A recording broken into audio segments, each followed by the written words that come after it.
আসসালামু আলাইকুম রহমতুল্লাহ। আজকে কথা বলবো নাটোরের মধ্যে সবথেকে সুন্দর জায়গাটি নিয়ে। সেই জায়গাটার নাম হচ্ছে লালপুর গ্রিন ভ্যালি পার্ক। পার্কে যে আমরা বাইরে থেকে বেশ কিছু ড্রোন শ্যুট নেওয়ার পর টিকিট কেটে ভিতরে ঢুকে আমরা মিরন মেজে ঢুকে আমরা পথ হারিয়ে ফেলে দিই। পরে অনেক কষ্ট করে বের হয়ে এসে বাইরের শ্যুটগুলো নিই। বাইরের শ্যুটগুলো কত সুন্দর হয়েছে বলতে পারলাম না। আমি যেহেতু এই ভিডিও জগতে নতুন, আপনাদের মাঝে অত ভালো করে তুলে ধরতে পারলাম না। ভয়েসটাও আমার অত ভালো হয়েছে নাকি বলতে পারলাম না। যদি ভালো লেগে থাকে তাহলে বলবেন, ছোট ভাই হিসাবে পাশে থাকবেন। আর কি বলবো ভাই, কিছু তো বলার নাই।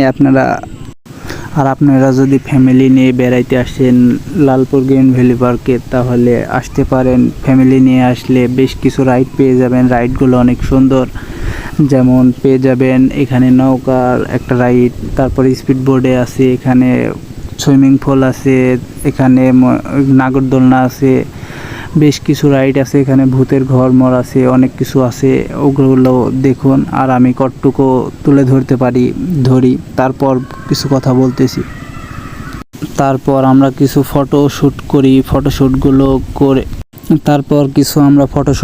ফটোশ্যুটগুলো এর মধ্যে দেখাইতে পারলাম না। ফটোশ্যুটগুলো সামনে ভিডিওতে যদি কোনো দিন ভিডিও করি তখন দেখাবো। তারপর আমরা হাঁসে উঠি, হাঁসের রাইডটা নিই 50 টাকা দিয়ে। হাঁসের রাইডটা অনেক সুন্দর, অনেক মজা করার পর আমরা সকাল 10টা বাজে ঢুকছি আর বেলা 4টার দিকে বাড়াইছি। অনেকক্ষণ আড্ডা দিছি, বন্ধু বান্ধব, অনেক মজা করছি। আর বলতে পারলাম না আপনাদের মাঝে আমি কতটুকু ভিডিও ভালো করতে পেরেছি না খারাপ হয়েছে। যদি আপনাদের ছোট ভাই হিসাবে আমার ভিডিওটা যদি আপনারা দেখেন, যদি ভালো লাগে তাহলে চ্যানেলটা সাবস্ক্রাইব করবেন। ইউটিউব চ্যানেল থেকে দেখলে ইউটিউব চ্যানেলটা সাবস্ক্রাইব করবেন, ফেসবুক পেজ থেকে দেখলে ফেসবুক পেজটা ফলো করবেন। আর আপনাদের ছোট ভাই হিসাবে আপনারা আমার পাশেই থাকবেন। আপনাদের মাঝে আরও নতুন ভিডিও নিয়ে আসতে পারি। দোয়া ও ভালোবাসা দিবেন। আর আপনারা যদি লালপুর গ্রিন ভ্যালি পার্কে যদি নতুন হয়ে থাকেন তাহলে কমেন্ট করে বলবেন। যদি কেউ বেড়াইতে না এসে থাকেন তাহলে কমেন্ট বক্সে বলবেন কোন প্লেসটা আপনাদের ভালো লাগছে।